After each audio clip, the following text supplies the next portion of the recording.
Bonjour à toutes et à tous, j'espère que vous allez bien. Bienvenue dans cette nouvelle vidéo réaction review sur l'un des épisodes, le deuxième en l'occurrence de la série The Walking Dead Dead City. On s'était quitté, souvenez-vous, sur un premier épisode plutôt basique, assez convaincant dans l'ensemble. C'était pas sensationnel, mais ça posait les bonnes bases pour la saison 2 avec tout le traitement notamment du méthane, le produit qui est conçu par le cadavre des zombies et donc qui alimente la ville de Manhattan.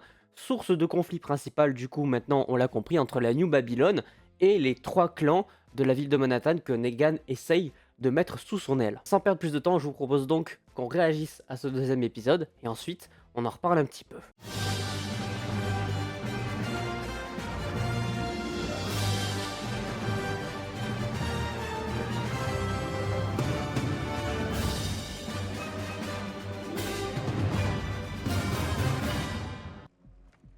Hop, ça commence direct, on n'a pas de petit précédemment.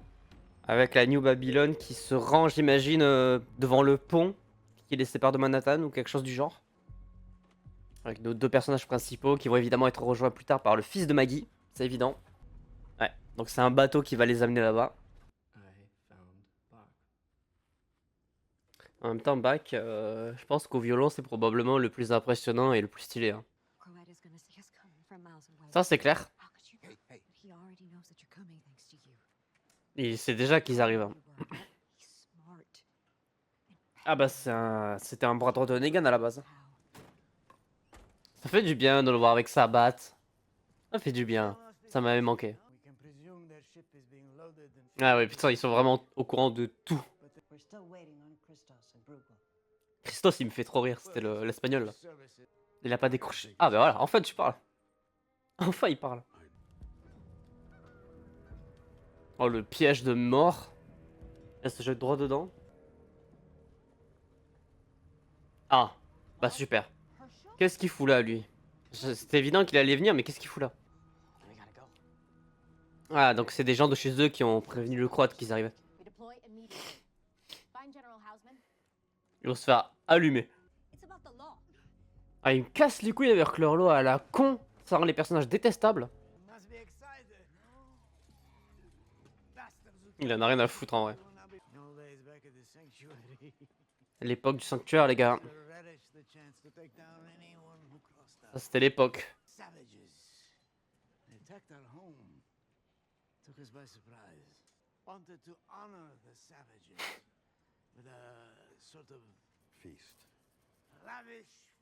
Il les a démontés. Mhm.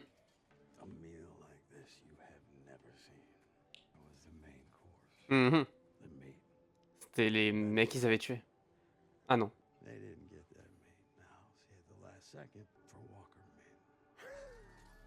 Oh, la chair de rôdeur. Oh, les bâtards. C'est un génie. Ah bah ouais, ouais, tu m'étonnes. Ah, Negan, quoi. Tout simplement Negan. Allez, on dit au revoir au ferry, qui va se faire exploser la gueule. Ah ouais, là... Là, c'est une belle embuscade. Vous êtes tellement foutus.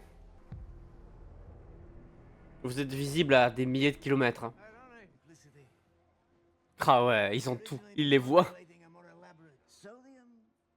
Du sodium. Oh la vache. Eh ouais. Bon courage. Putain, ils ont mis des trucs dans l'eau, en fait. Oh, les génies. Évidemment. C'est lui qui a fait le signal. C'est lui qui a fait le signal pour le croate. YOLO! Ah bah, plus de gouverneur, là. Au revoir, le gouverneur. What? En fait, c'est des canons, les rôdeurs. C'est vraiment des munitions de canon. Ah, c'est incroyable. Ils envoient des rôdeurs à pleine balle. C'est exceptionnel. Là, il va voir Maggie. Et voilà. Et ouais. Et là. Et là, t'es dans la merde. Là, tu peux pas continuer. Ouais. Il a vu le fils de Maggie. Bon, ils ont réussi à y aller au moins. Ah, ils ont défoncé le ferry, ouais. Oh, ils ont récupéré le jeune du bateau. Mhm. Ah putain, elle a compris direct. Ah, il a balancé. Pourquoi c'est lui qui a Lucille, bâtard?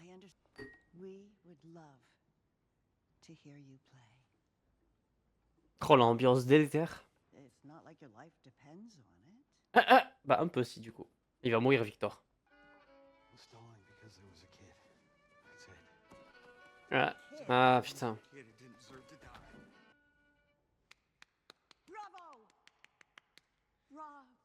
Ah, elle est chiante. Ouais. Ah oui, du coup. Eh oui, du coup. Forcément. Prévisible. Il est mort en finissant de jouer du bac. Parce que Negan a épargné un enfant. Qu'il connaît. Ah putain, c'est sa faute. Il a balancé qui jouait du violon devant Negan. Ouais, elle a remarqué que c'était le ruban. Parce que c'est lui qui a prévenu le croate qu'ils arrivaient. C'est ça. Je l'avais pré-shot. Aïe aïe aïe. Et ouais. Ton fils n'est pas si tendre.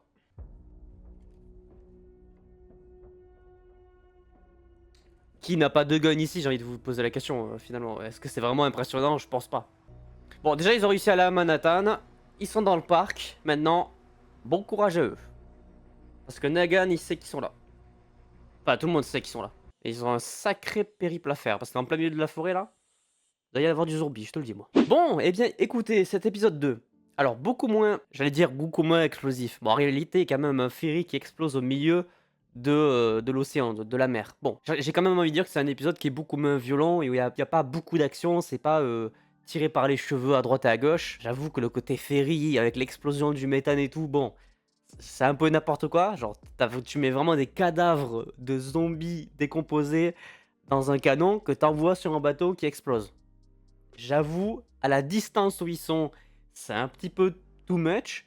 Mais on va dire que c'est la seule partie de l'épisode qui est vraiment too much. Tout le reste, on va se concentrer sur le mental de Negan, personnage central de cette saison et de l'univers de The Walking Dead aujourd'hui. C'est un pion majeur qui, dans cet épisode, se retrouve un petit peu dans la situation inverse de ce qu'il était à l'époque en tant que leader des sauveurs avec sa communauté. C'était souvent quelqu'un qui, justement, quand il parle de l'histoire du banquet notamment, qui est en position de leader pour contrôler un petit peu ce qui se passe.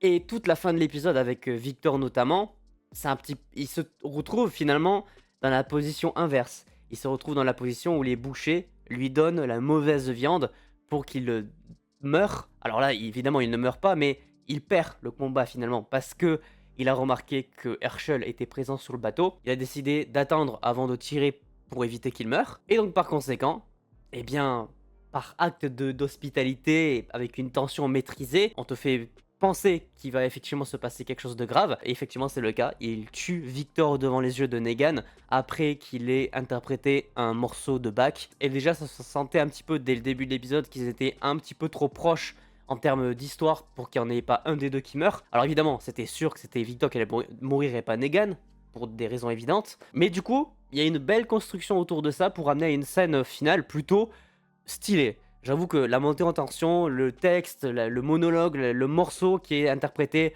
et cette impuissance de Negan face à cette situation, c'était maîtrisé et ça donne envie de regarder la suite et d'apprécier encore plus le personnage de Negan qui, à une époque, n'aurait pas agi de la manière dont il agit ici, parce que sa famille est menacée, parce qu'il est en position d'impuissance. Et j'ai envie de dire que même s'il est dans une situation d'impuissance, à l'époque de Rick, alors qu'ils avaient perdu un avant-poste parce que Rick avait tué tout le monde, bon, il avait quand même réussi à les foutre à genoux autour de la forêt pour en dézinguer deux à la batte. Donc j'ai envie de dire que même face à une situation d'impuissance, Negan a, à une époque, réussi à se sortir de situations similaires, ce qu'il ne fait pas ici. Ce qui prouve à quel point la rédemption de ce personnage est parfaite et qu'aujourd'hui encore on peut le considérer finalement comme un héros et que tout dépend, comme il l'a dit à de nombreuses reprises, du point de vue dans lequel on regarde ce qu'il est en train de se dérouler. Autrement dit, on le répétera sans cesse, si on avait regardé la série The Walking Dead du point de vue de Negan, le méchant, ça aurait été Rick et pas Negan. Bref, voilà donc un épisode plutôt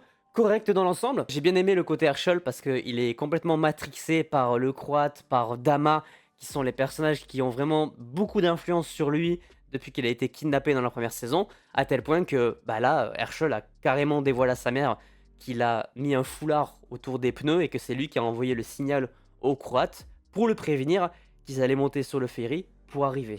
Et le Croate, du coup, a une position hyper intéressante là-dedans parce qu'il sait très bien ce que Negan a fait. Il a protégé l'enfant et il sait de quel personnage il s'agit puisque c'est lui qui lui a envoyé le signal. Autant dire que le Croate et le Negan vont très certainement se foutre sur la gueule à un moment donné et que ça va être très intéressant de voir comment le combat va se dérouler autant mentalement que physiquement. Parce que là, il lui a planté un joli coup de couteau dans le dos en alliant toutes ces informations qu'on a découvertes donc dans cet épisode. Globalement, j'ai bien aimé cet épisode, je dirais même que je l'ai préféré au premier parce qu'il n'y avait pas besoin de beaucoup d'action. J'adore le traitement de Negan, je veux en voir plus et je me demande bien où est-ce que tout ça va aller. Est-ce qu'il va perdre un personnage majeur de sa famille?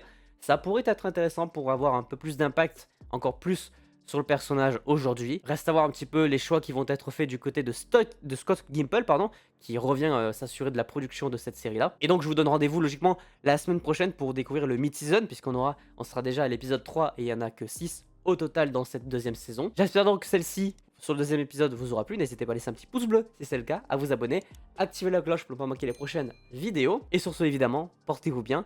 C'était votre Captain. À la prochaine.